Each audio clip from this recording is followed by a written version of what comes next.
just getting ready for Thomas. Like I played some of his favorite songs, and so yeah, he will come around. He will say announce himself. Thomas didn't go anywhere, so he's right here with us today. So here's more. Come on in. And so welcome to the Gospel of Thomas.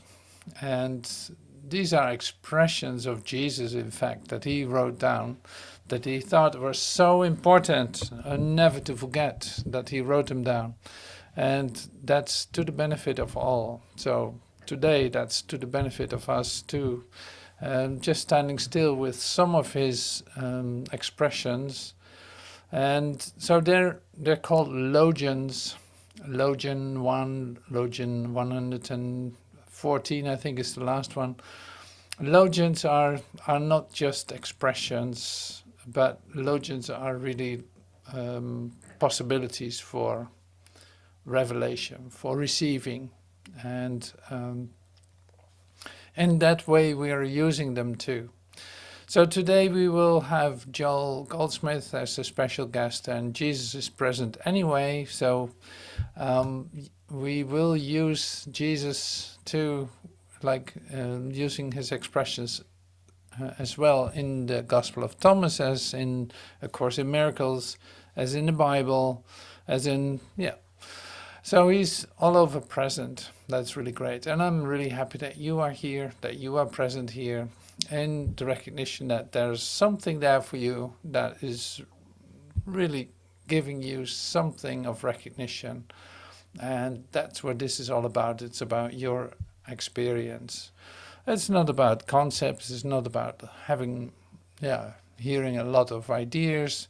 No, it's really like, oh yeah, I recognize that. Or first conceptually recognizing things, but then allowing yourself to go deeper into an openness that that's completely new to you.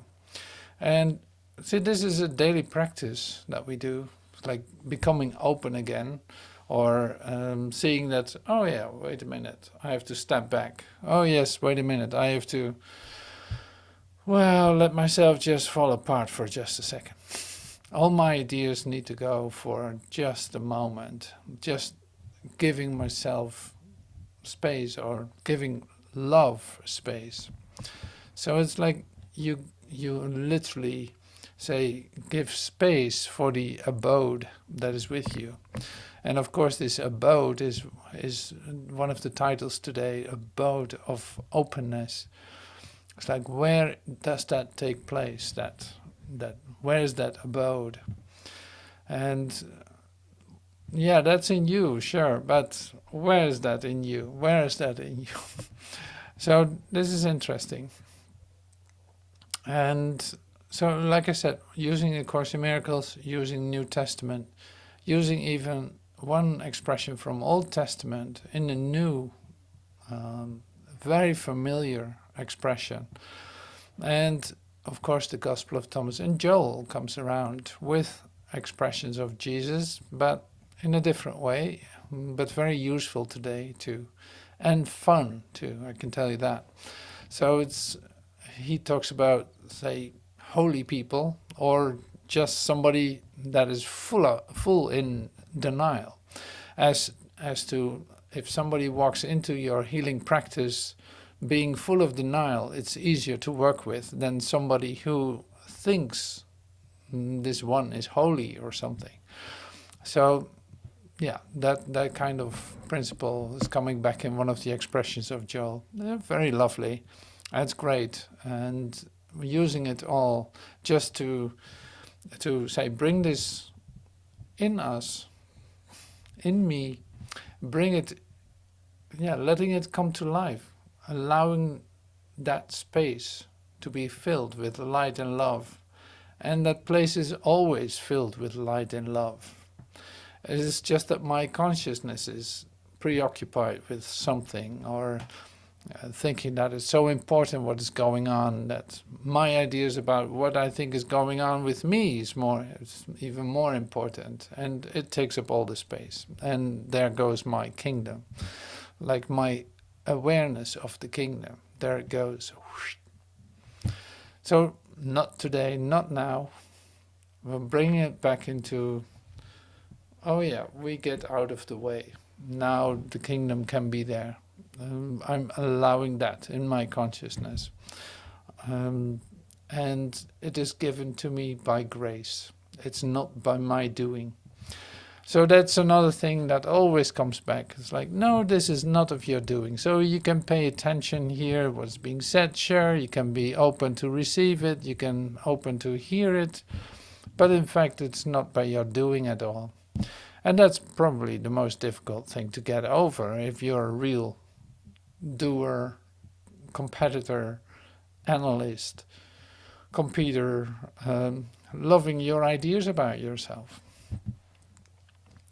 So that's the transformation. That's the biggest change that takes place. It's like, no, it is not about your good ideas. No, it's not about your bad ideas. No, it's not about your genius ideas. No, it's not about your lousy ideas. The whole package is can be burned, you could say. It can be burned. It's ready to be burned. And so some have very lively experiences with that, and luckily some of them come my way and say like, yes, I'm suddenly finding myself in a rebirthing process on a daily basis where I literally step into the fire and let myself, all the ideas that I hold about myself, be completely burned. And this is exactly what I'm relating to when I express this. So if something is burned, you notice from bushes or from houses or from whatever. I'm not saying that you should make a fire. Don't get me wrong, but it's like there's a fire in you burning. Now, when you give everything to that, there's not much left. There's nothing left, really. And nothing of your ideas are left, but the only thing that remains is you. You can't get rid of yourself, of your consciousness. So that will always be there with you, for you, in you, as you. And it doesn't need to be made. It doesn't need to be created. No, it is already present. And it's present now, here, in this moment, in this eternal moment it is present. So there's nothing to be made. There's nothing to be done to completely realize that that is taking place in this moment. Now that is a scale of openness that we're talking about today, and that we're getting all kinds of directions, all kinds of expressions that are related to the idea of this place that I'm talking about. Yeah, and we can use things for that. So I made a thing, you could say, I made a thing that I'm going to share with you, where you can say, hear this in a different way, with words from A Course in Miracles in chapter 18 and another chapter, a little part. I put it together in a way that it is like, yeah, that's the place of openness. So why not stand still and say, contemplate that a little bit.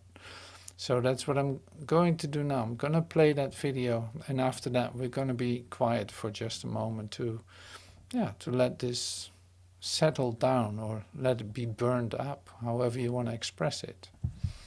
It has French subtitles. It's 2 minutes, so it's very short, but it's lovely.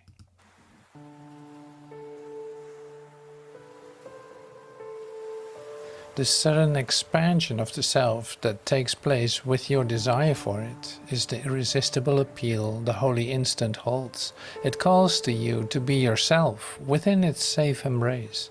There are the laws of limit lifted for you to welcome you to openness of mind and freedom.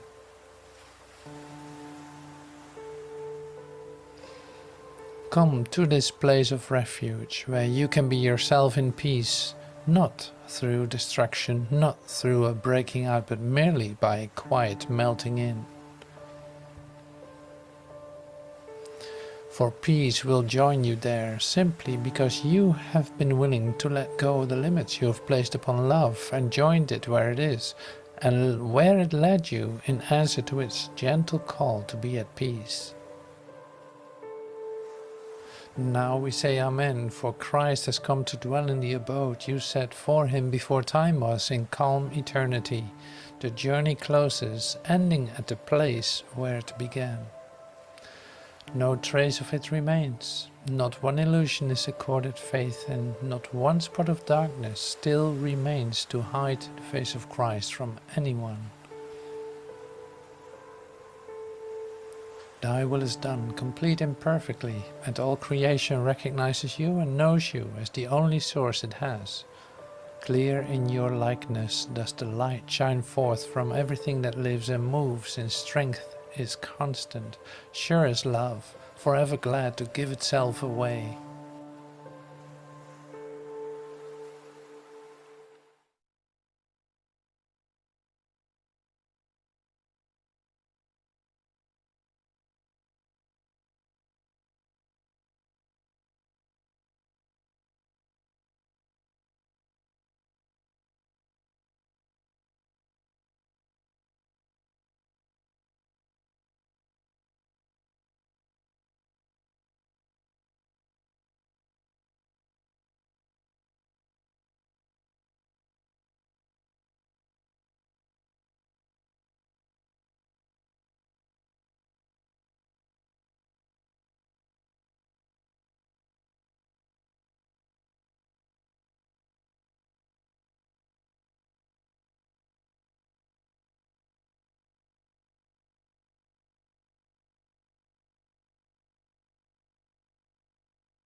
Come to this place of refuge where you can be yourself in peace. Not through destruction, not through a breaking out, but merely by a quiet melting in.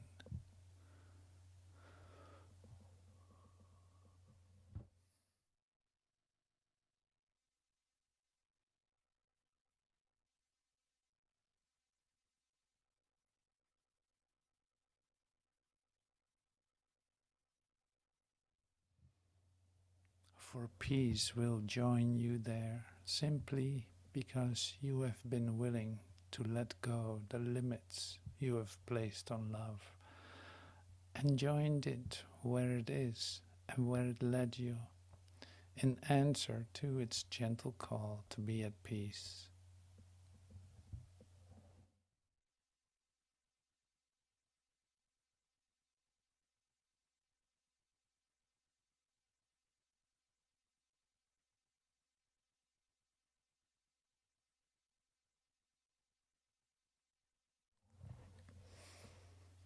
And now we say Amen, for Christ has come to dwell in the abode you set for him before time was, in calm eternity.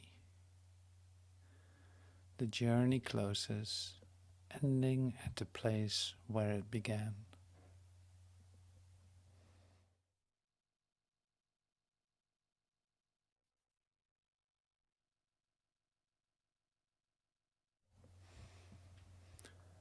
No trace of it remains.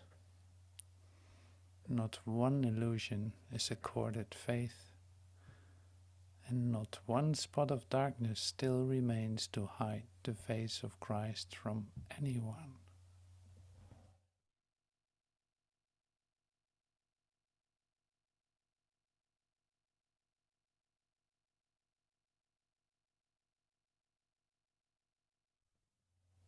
Thy will is done, complete and perfectly, and all creation recognizes you and knows you as the only source it has.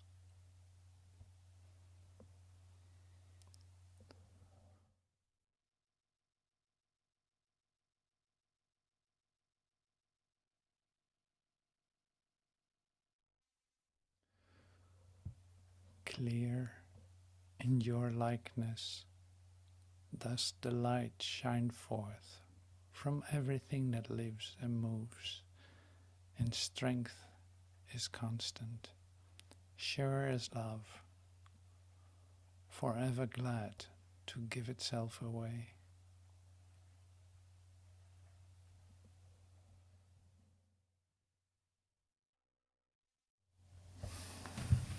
Wow. So, just a quiet melting in, not a breaking out. Are you kidding? No, a melting in. Ooh, that was great to let yourself be melted in to the love that you had previously limited to ideas. So this is the Gospel of Thomas. Like setting up the abode, giving space for the abode, for what's already in you, what is already given, and everyone comes to it in his or her very own way. And you see this in the Logions that we're going to use today, the expressions. It's like in 61, you hear about Salome, which was like a friend of Jesus, a girlfriend of Jesus. Now, she was married, she had a couple of kids. Two of them actually were disciples of Jesus. I think James was one of them. And so she was like part of the in crowd. But in Logion 61, what we're going to share is really beautiful in how she, what her place was in that. And there, that originated the title of this, that inspired the title, I could say. Yeah, so today, Logions 33 and 61. Now, 33, it's very different than 61, you'll see. I'm going to start to share them with you. We have references with the Bible, with the Course in Miracles, with Joel, just having different illustrations, different ideas supporting what we're sharing. So the commentary of Monsieur Leloup, as I call him, I'm not using that much with 33, a little bit more in the 61. But the abode of openness. Now this idea of openness is coming back to us in different ways. We're going to start with the first one. Here we are. Logion 33. Joshua said, "What you hear with your ears, tell it to other ears, and proclaim it from the rooftops. No one lights a lamp so that it will be put under a basket or hidden somewhere. Rather, one puts it upon a stand so that all who enter and leave may see the light." So what you hear with your total ears, you could say, tell it to the other ears. Whoever is ready to hear it, tell it to them. And proclaim it from the rooftops. Like, don't hide it. Whatever you do, don't hide what you've heard. And proclaiming it from the rooftops, we're going to see what that means. So I don't know how that is for you, but there are some expressions here that we're looking at. And so that will come to light too as soon as we start sharing this. So there are a couple of Bible parts, references, cross-references from the New Testament that I like to give to you in a moment. So I'll read it once more. Logion 33, Joshua said, "What you hear with your ears, tell it to other ears, and proclaim it from the rooftops. No one lights a lamp so that it will be put under a basket or hidden somewhere." Yeah, in other translations, this bushel is being used, or hidden somewhere. Rather, one puts it upon a stand so that all who enter and leave may see the light. See, all who enter and leave, where is that place? May see the light. Like, what is that place? So there's an idea of abode already. It's like, okay, so this is not a literal expression. So this hearing with the ears is also not literal. And proclaiming it from the rooftops doesn't necessarily mean that you stand on top of your roof screaming it out, what you have discovered. So it's not literal, but it's figuratively, like as an example of, as a description, as almost like a metaphor for what we're talking about. It's a place where you enter, where others enter, where they can actually experience the light. They may see the light.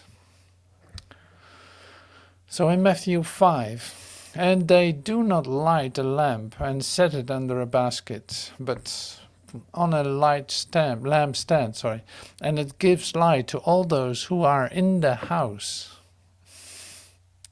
See, that's another way of saying it. Very much alike. So John 10, "I am the living God, the gate," the door, the gate. In some translations it's the door, the others are, this is the Aramaic translation, it's the gate. "I am the living God, the gate. If anyone will enter by me, he shall live and shall go in and out and shall find the pasture." So here Jesus is speaking directly. I am the living God, the gate. I'm the portal. I'm the opening. I'm openness itself. If anyone will enter by me, he shall live and shall go in and out and shall find the pasture. Like, you find the nourishment, you find the inspiration, you find the love and the life, and above all you find the peace. The pasture. I am the living God, the gate. If anyone will enter by me, he shall live and shall go in and out and find the pasture. So here's, I think Joel comes up here first, yeah. So this is from our Spiritual Resources, Chapter 4, Transition. I is the door to life more abundant. Verily, verily, I say to you, I am the door of the sheep. I am the door, I am the gate, I am the door.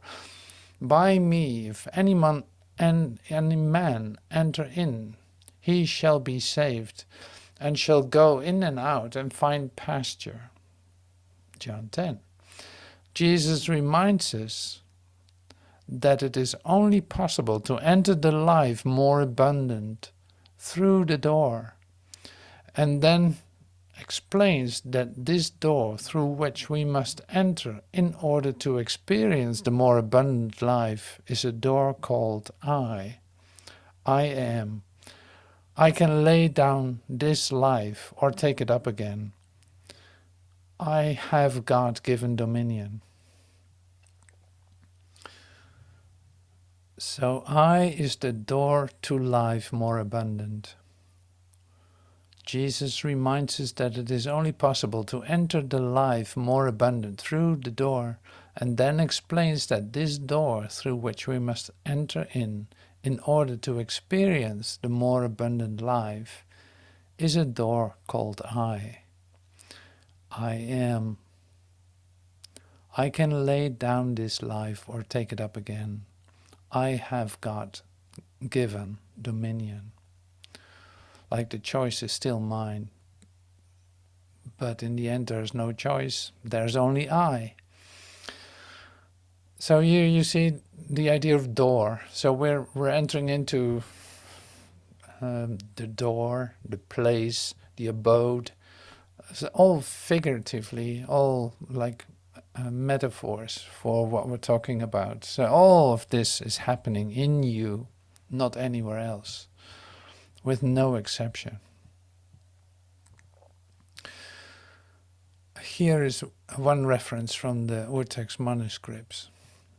I am in charge of the process of at-one-ment, which I undertook to begin. My atonement was for the cancelling out of all sins, that is, lack of love, which human beings could not otherwise correct. That is what the biblical statement underneath our everlasting arms mean.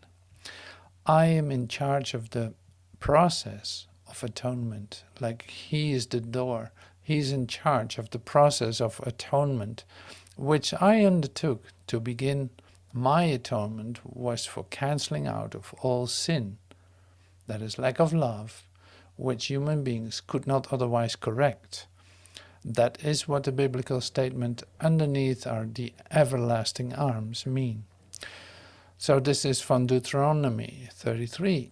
The eternal God is thy dwelling place. See, there's another place.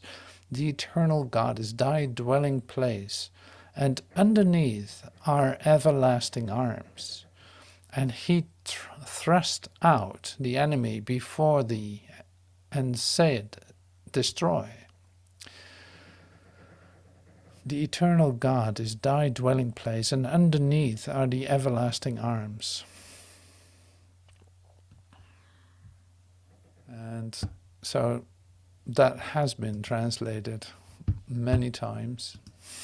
That has been translated many times as everlasting arms instead of everlasting arms. So that's so different. So here it is like an abiding place, coming to it, to this abiding place. Like everyone comes through this door, like this principle, the atonement principle, that is Jesus. Like everyone comes through me, not as a Jesus person, but as a place where there is no idea about itself any longer, where that is been left behind. It's literally like that's where the nets are left behind, and just say the total commitment to follow me. You know, I'm just following the footsteps, like literally following, receiving, open, being open to. Being open to is having no other ideas. Otherwise you cannot be open. So that's the beauty of openness. Like not knowing how to respond to any of this, as we say sometimes, like you don't know how to respond to any of this. In that, you're open. You can receive. You can have a whole different experience of yourself just because you don't know. You're not determining anything. No, you step aside, like waiting. Say, waiting to enter into the abode, entering into tabernacle. We can say too, tabernacle, as if it is a tent that you're entering into, a abiding place, an abode. And yeah, so I love that principle. I love that idea, because it really is like that. It's like you literally have to give that space in order for that to come in your awareness completely. So however that is said, so I love it when Joel says something about it, and when we can read it in the Ur text, even in Deuteronomy. And the everlasting arms is in fact the last thing you would expect by letting go of all your ideas, is everlasting arms, while you're leaning on them all the time anyway. So it's like what we're talking about here has no opposite. It is not something that you enter into, really. It's like, no, it's a realization that suddenly you find yourself there. It has nothing to do anymore with a process. Like we said this in the beginning too, in the short video. Like, the whole curriculum comes to an end in that sense. The curriculum comes to an end when you realize that you leave this behind, but you're leaning on everlasting arms. You're literally completely covered. By letting go of your ideas, you fall into arms that you knew were there all along, but you were afraid they were not there, because you build up an idea of separation from your source, and believing your ideas, that too, you believed your ideas. Now we're going to this. My devotion to my brothers. It's still Jesus speaking to us. My devotion to my brothers placed me in charge of the sonship, which I can render complete only to the extent I can share it.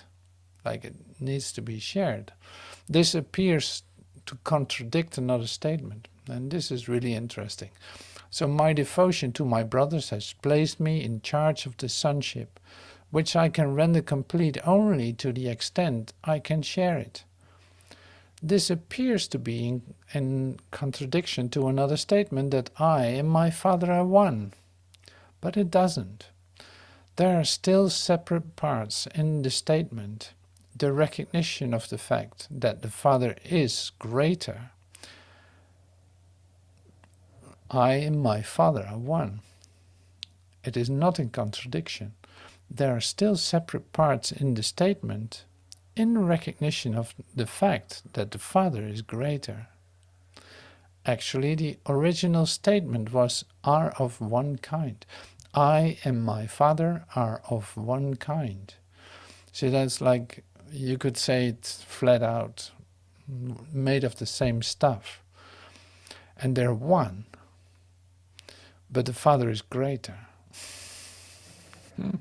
It makes total sense when you experience it. I and my Father are of one kind. I really love to share this with you. That's why I do it. So here's a very little bit of the commentary, Logion 33. The temptation to hide this lamp under a basket. The ordinary mind wants to reduce this radiance to something that can be understood within its own limits. But this light cannot remain hidden indefinitely. Now, that's a great statement, I think. It's like, I love this statement because of the idea of when you even try to comprehend what is being shared, like I and my Father are of one, say, one and the same stuff, made of the same stuff. If you try to understand that, you limit it into your definitions, into your limitation of mind, like your definitions, which are limitations. So that is hiding the light under a bushel. So the next step then is not to do that, and to step back again, like, well, let this be revealed to me what it actually means. Step back out of it. Like, I have no idea what that means. I and my Father are one. I have an idea, but I'm leaving that for what it is. I'm leaving that behind because I want to be completely open to have this be revealed to me. Revelation is my natural state. You know, revelation is my natural state. Everything is going to be revealed to me if I'm open. Everything I need to know is revealed to me. That's direct from the greater God to me. Like direct link of communication. I don't have to make it up. No, the everlasting arms are catching me. When I don't know, I'm fully supported. When I step back, I'm fully supported. Like suddenly I find myself in the abode, in this tabernacle, where I receive exactly the right information that I need in the moment, in a way that is overwhelming. It is living my life abundantly. See, I try to express this in words, so somehow it's interesting, isn't it? It's like there's no way to express this in words. I wouldn't know how to say this. So I know how to experience it, of what it is to experience it, but you cannot express it in words, really. Even though I feel like shouting it from the rooftop. I discovered something, now what? Okay, nothing. You just radiate that recognition. Yeah. Ask for more. There's more. Always this. So this is Logion 33. It's a recognition of light in you, a recognition of fully being supported, being completely surrounded, like in such a way that literally has nothing to do with your ideas of safety or of comfort, but it's going to, yeah, it is on a moment by moment revealed to you. If that is what you want, it's still, say, by your decision. You have dominion over your will. If you think your will is separate from God's, you can do whatever you want, but it has no reality to it, but you can do it. You know, so this is then the transformational part that we're sharing here. Like, okay, now what we read in the beginning, no, this is not a breaking out of whatever, out of your construct that you made. No, this is a gentle melting into the love that is already present in you. Of course it is. But your ideas need to get out of the way just for a moment to open up this place inside your consciousness. So it's a huge one. And it's a bit different, like I said. It's a totally different one. Joshua said, 2 will lie on a single bed. One will die, the other will live. Salome, I will call her Salome, I don't know exactly. Salome asked him, "Who are you, sir?" Where do you come from? You who lie on my bed and eat at my table? Jeshua replied, I come from the one who is openness. I come from the one who is openness. What comes from my Father has been given to me. Salome answered, I am your disciple. Jeshua told her, that is why I say that when disciples are open, they are filled with light. When they are divided, they are filled with darkness. It is as simple as that. Jeshua said, 2 will lie on a single bed. One will die, the other will live. Salome asked, who are you, sir? Where do you come from, you who lie on my bed and eat at my table? Jeshua said, I come from the one who is openness. I come from the one who is openness. What comes from my Father has been given to me. Salome answered, I am your disciple. And Jesus told her, that is why I say that when disciples are open, they are filled with light.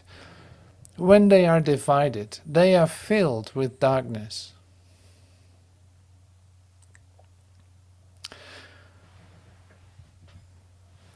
Here the biblical references, Matthew and Luke.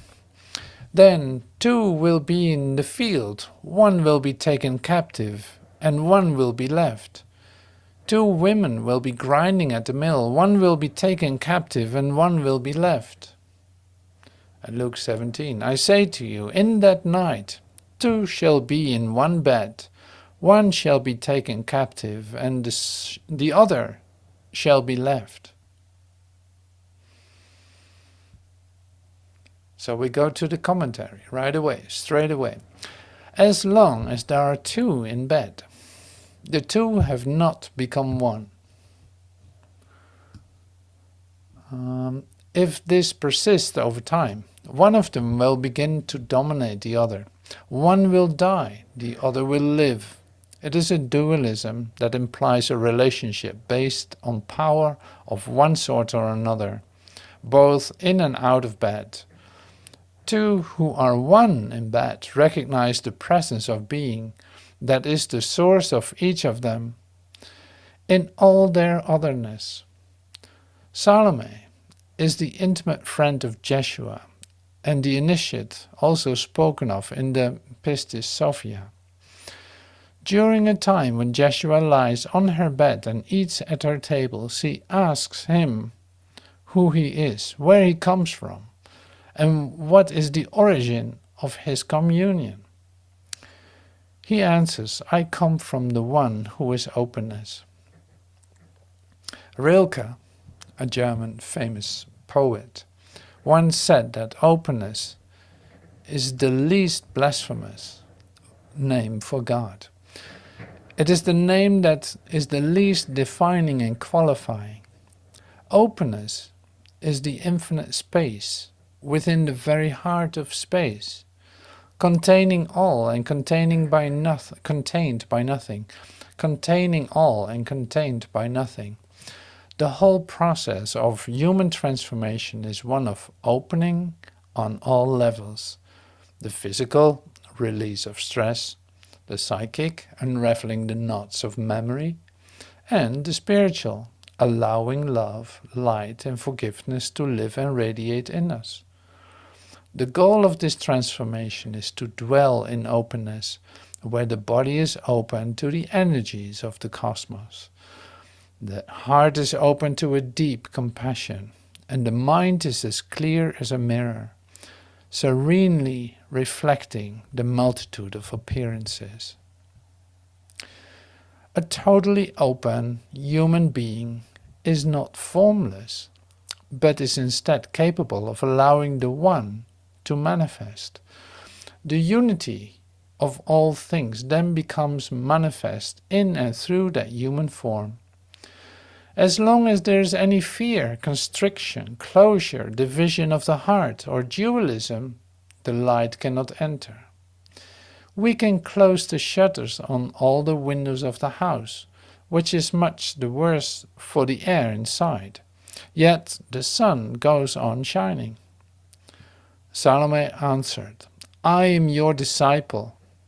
She has made herself the abode of openness, a house that welcomes the breeze, a body that has become transparent like a crystal flooded with light.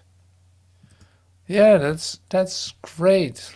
That's like beautiful description, almost like a lyrical description of what, say, can be a verbalization, almost like, or a description of the experience. It brings you somewhere. It's like it's clear, it's transparent, it is one, it is not in division, it's pure, it is whole, it is all of that. But what it means has nothing to do with your ideas of openness. So, and also nothing to do with the ideas that you have about God. So here in the first sentence on the last page that we looked at was, this is like, openness can be said, this was Rilke who said it, it's like openness can be, say, the least blasphemous expression of what God is. Like if you would define it more, then you would limit it more. So openness itself is what God is, you could say. But then it's not what your idea about openness is, that is God. So there goes your description again. It's out of the door. It's like words fail entirely to express your nature, your truth, your it's only pointing you in the direction, as we say in this spiritual scripture, like it's pointing in the direction, but it cannot be described because words are not what it is.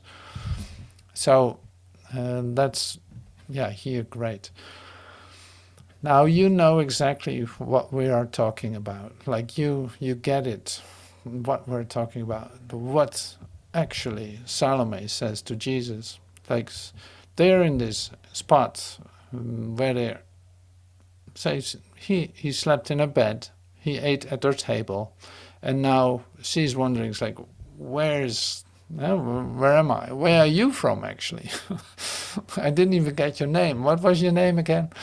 No, she did follow him, so she knew exactly where he came from and all of this. Like she had a recognition with him that was not of this world. Let's state it like that. So that recognition is, say, bringing her to the question, where are you from? And who are you? And Jesus says, I'm that one that is openness. It's like I'm literally that. Like I'm not anything else. I'm no definition of myself. Hold no ideas about myself. I have no idea. I cannot limit myself to any definition in who I experience myself to be. And she says, I'm your disciple. Now, and this is really wonderful. It's like the atonement principle that we read about a moment ago. I'm the atonement principle is what Jesus says. Like anyone who comes to this, who comes to my Father, comes by me.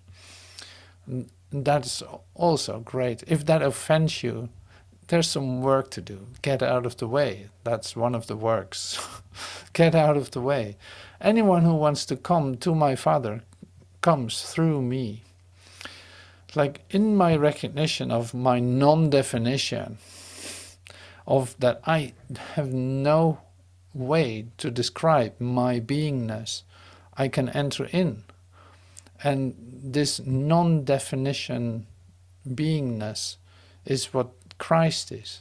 Like it has no ideas about itself. It doesn't need to protect itself. It doesn't need to compete. It doesn't need to analyze itself. It does not have to do anything for it to be what it is. So it's like you enter into deeper layers of beingness when reading this. So this 61 is a great example of that, with like one who loves Jesus like with beyond human limitations, you could say. In that recognition, she definitely, you could say, she definitely melted into the love that she is, that you are, that I am. You know, like that. It's like she definitely melted into that.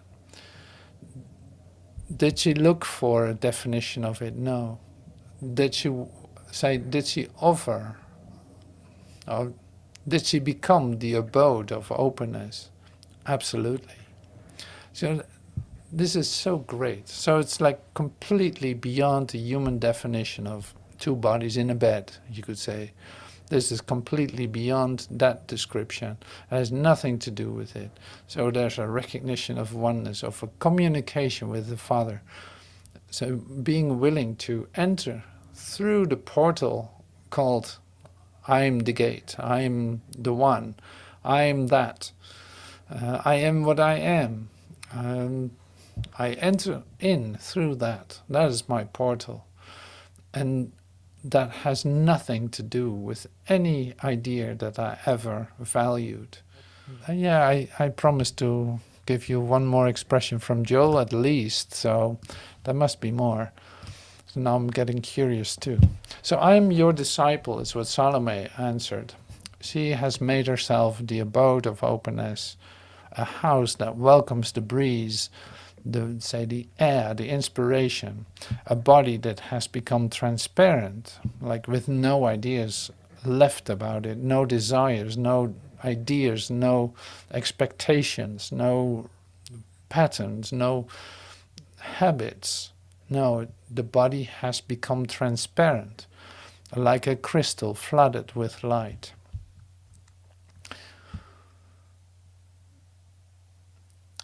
Joel says here,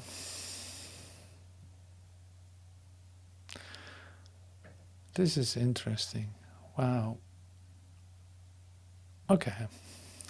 Yeah, this is what I was sharing about the practice. I'm going to read it to you. Rising in Consciousness, Chapter 9, Prayer of Understanding. So here's an excerpt of it. Those who turn to God must turn to God with full openness of consciousness to it. Right? Does this mean that we are indulging some sin or sickness or hate, envy or jealousy, and we cannot humanly stop it? That we are damned? Are we damned? Oh no. Oh no, not at all. No, absolutely not. It doesn't mean that at all. It doesn't mean that at all. As a matter of fact, I think most practitioners will say it's much easier to work with a nice, healthy sinner than it is with the usual saint. I love this. The sinner at least knows he's a sinner, and he knows he isn't deriving too much good from it, and he is perfectly willing to let go of it if it can be made possible for him to do so. In that spirit of emptiness, that spirit of the realization of the nothingness of sin, it is very easy for that person to experience grace, salvation, and healing. Now, this is a nice turn. I love this. That's why I put it up there, of course. Okay, so I think this was the one that I wanted to share. That was about it for the sheets. So those who turn to God must turn to God with full openness of consciousness to it. Now, so this is great. Full openness to it. How is that the easiest? Well, if I speak for myself, the moments that I was the most in pain, it seemed to be like the easiest thing to let go of that pain.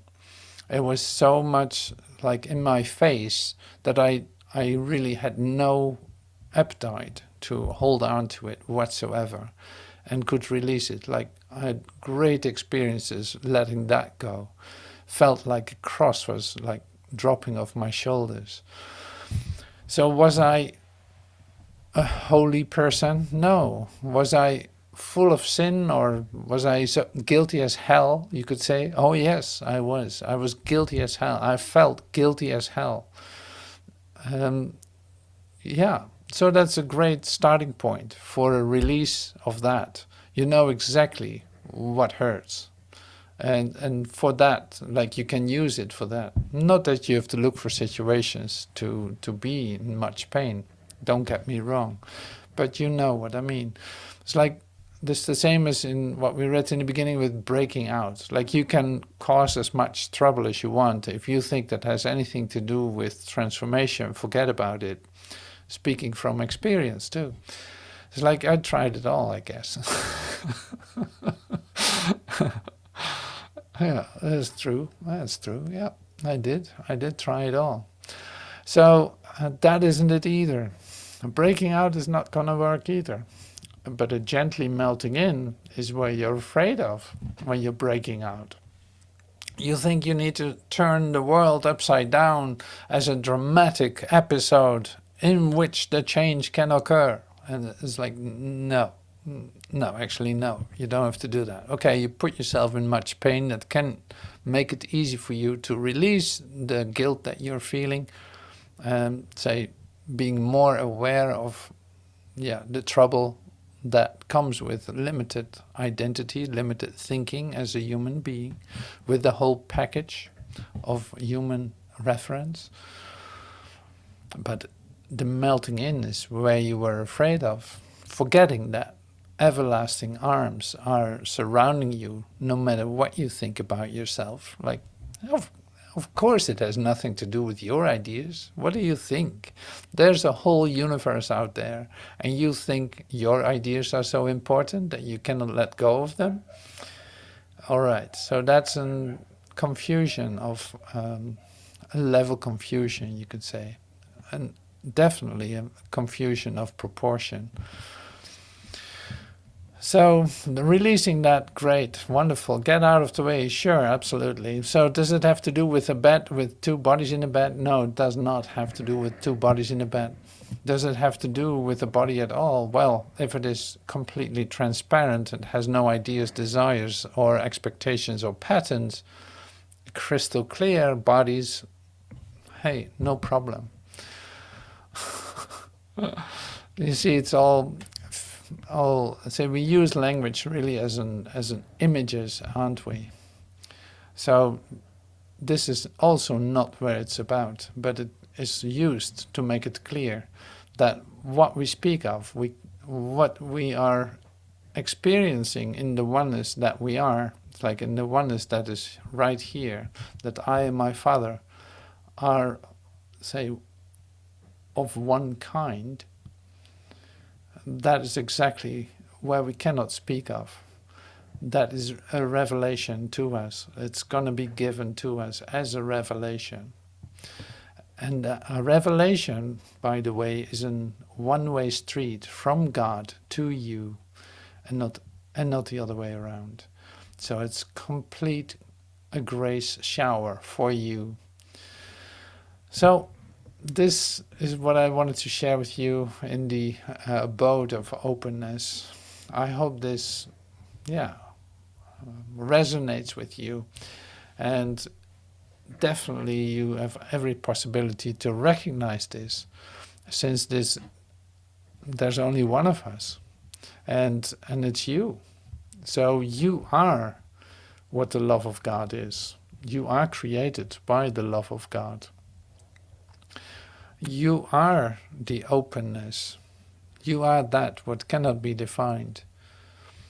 And thank you for your attention and recognition. And I'm happy to celebrate that with you in this moment. So thank you for everything, and see you soon. Thank you so much.